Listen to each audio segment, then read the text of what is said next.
আজকে আমরা জানব কুয়াশা কি, শীতকালে কুয়াশা পড়ে কেন।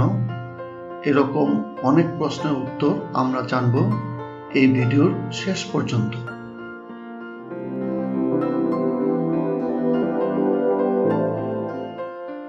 শীতকালের কথা মাথায় এলেই আমাদের সর্বপ্রথম যে কথাটি মাথায় আসে তা হলো হাড় কাঁপানো শীত। তবে সেই সাথে আরও একটি ব্যাপার আমাদের কাছে শীতকালের অনন্য বৈশিষ্ট্য হিসেবে হাজির হয়, আর তা হলো কুয়াশা বা ফগ। শীতকাল আসতে না আসতেই প্রকৃতিতে আমরা কুয়াশার অস্তিত্ব টের পাই। সকালে ঘুম থেকে উঠে কিংবা পড়ন্ত বিকাল থেকে শুরু করে আকাশ কুয়াশায় ঢেকে যেতে দেখি আমরা। কখনো হালকা কুয়াশার চাদরে প্রকৃতিকে ঢেকে যেতে দেখি, আবার কখনো গাঢ় কুয়াশার চারদিক একদম অস্পষ্ট হয়ে যেতে দেখি। কিন্তু কি এই কুয়াশা? কেন কুয়াশা পড়ে? আর কেনই বা এটি শুধু শীতের দিনে দেখা যায়, নাকি সারা বছরই কুয়াশা পড়ে? আজকে আমরা দেখব কুয়াশা নিয়ে এরকম কিছু চমৎকার প্রশ্নের উত্তর। প্রথমেই আসি একটি প্রশ্নে, কুয়াশা কিভাবে তৈরি হয়?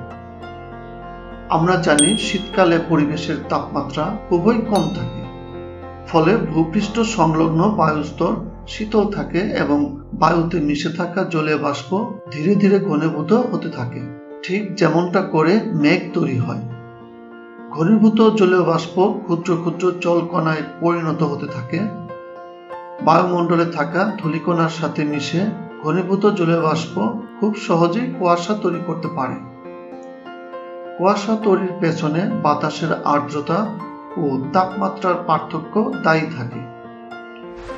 ভূপৃষ্ঠ রাতে দ্রুত তাপ বিকিরণ করে ঠান্ডা হয়ে পড়লে ভূপৃষ্ঠ সংলগ্ন বায়ুস্তর ঠান্ডা ও আর্দ্র হয় এবং কুয়াশা তৈরির উপযুক্ত অবস্থার সৃষ্টি হয়।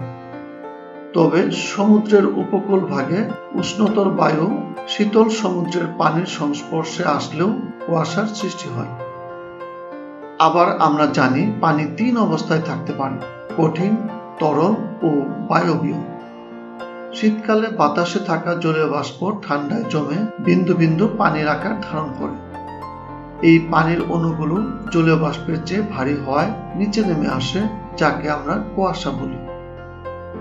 কুয়াশার সাথে তুষারপাতের সম্পর্ক। শীতপ্রধান দেশগুলোতে তাপমাত্রা অনেক কম থাকে, এতটাই কম যে বায়ুমণ্ডলে থাকা জলীয় বাষ্প পানি কণায় পরিণত না হয়ে জমে গিয়ে বরফ কণায় পরিণত হয়। অর্থাৎ এসব অঞ্চলে অতিরিক্ত ঠান্ডায় পানির অণুগুলো আরো ঘনীভূত হয়ে যায়। তখন ছোট ছোট বরফের কুচি সৃষ্টি করে, যাকে বলা হয় তুষার।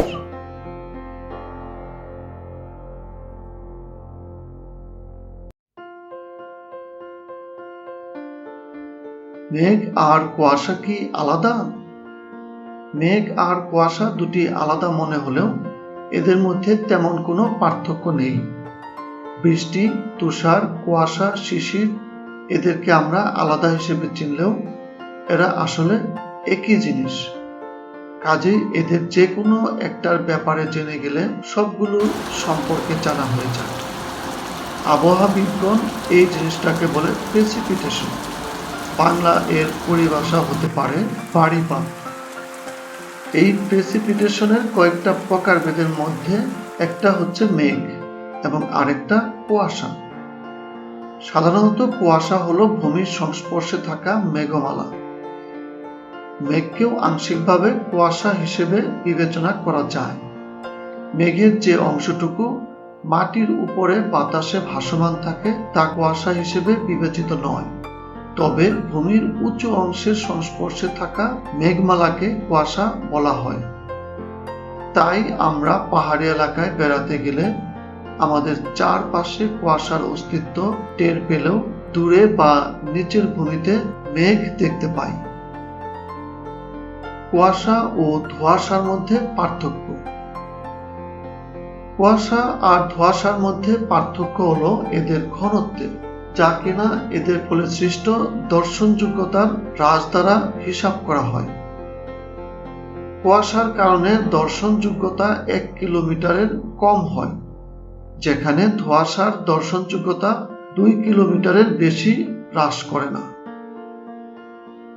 দূষণের কারণে কুয়াশা যখন ধোঁয়াময়, অস্বচ্ছ ও সামান্য গন্ধযুক্ত হয় তখন তাকে ধোঁয়াশা বলে। পৃথিবীর যেখানে সবচেয়ে বেশি কুয়াশা পড়ে।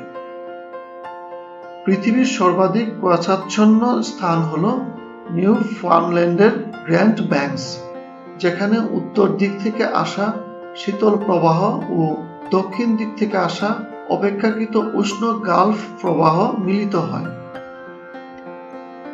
এছাড়াও সর্বাধিক কুয়াশাচ্ছন্ন ভূমি অঞ্চলের মধ্যে আছে পয়েন্ট রেউস, ক্যালিফোর্নিয়া ও আর্জেন্টিনা, নিউফাউন্ডল্যান্ড ও ল্যাব্রাডর।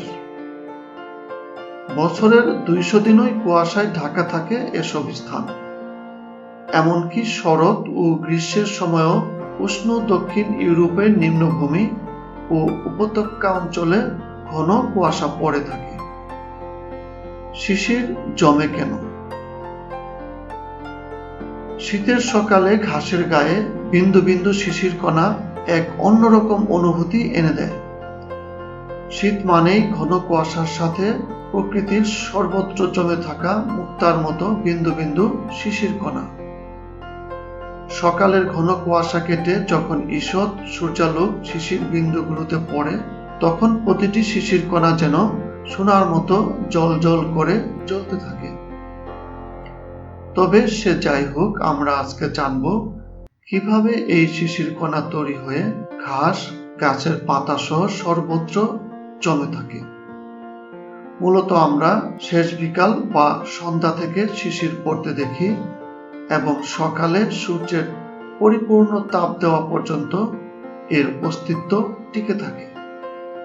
তবে শিশির শুধু যে শীতকালেই পড়ে তা কিন্তু নয়, বছরের যে কোনো সময় শিশির পড়তে পারে।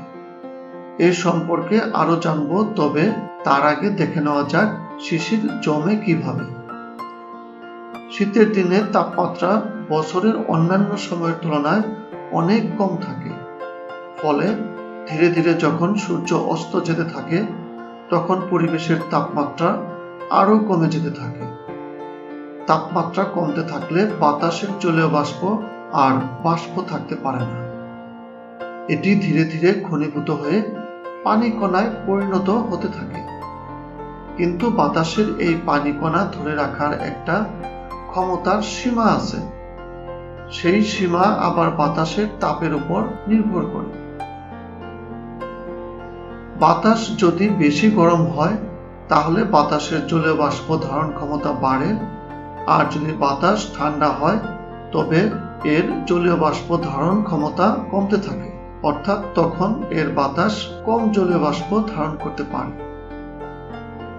যখন এসব ঘনীভূত জলীয় বাষ্পের কণা আকারে অনেক বড় হয়ে যায় তখন তা আর বাতাসে ভেসে থাকতে পারে না এবং ধীরে ধীরে শিশির হয়ে ঝরতে থাকে।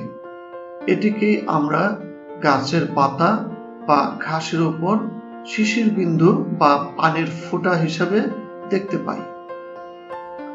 রাতে যখন সূর্যের তাপ থাকে না তখন পৃথিবী বাতাস থেকে তাপ শোষণ করে।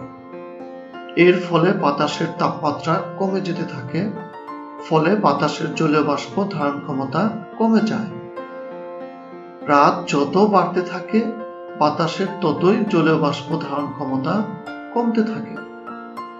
একইভাবে তাপমাত্রা কমতে কমতে একসময় বাতাস আর জলীয় বাষ্প ধরে রাখতে পারে না।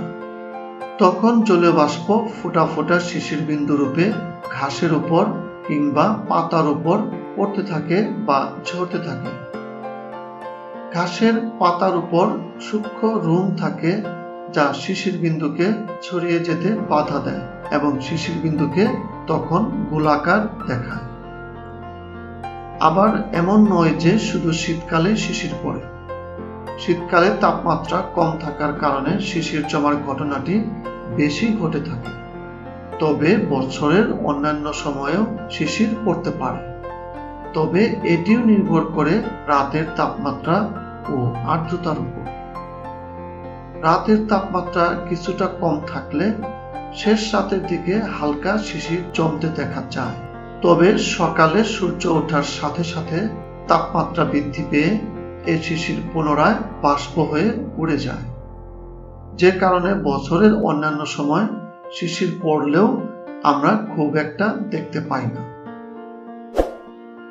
কিন্তু শীতকালে সকালে অনেকক্ষণ পর্যন্ত তাপমাত্রা কম থাকার কারণে জমে থাকা শিশির অনেকক্ষণ পর্যন্ত অক্ষুণ্ণ থাকে, যা আমরা ঘুম থেকে উঠে দেখতে পাই।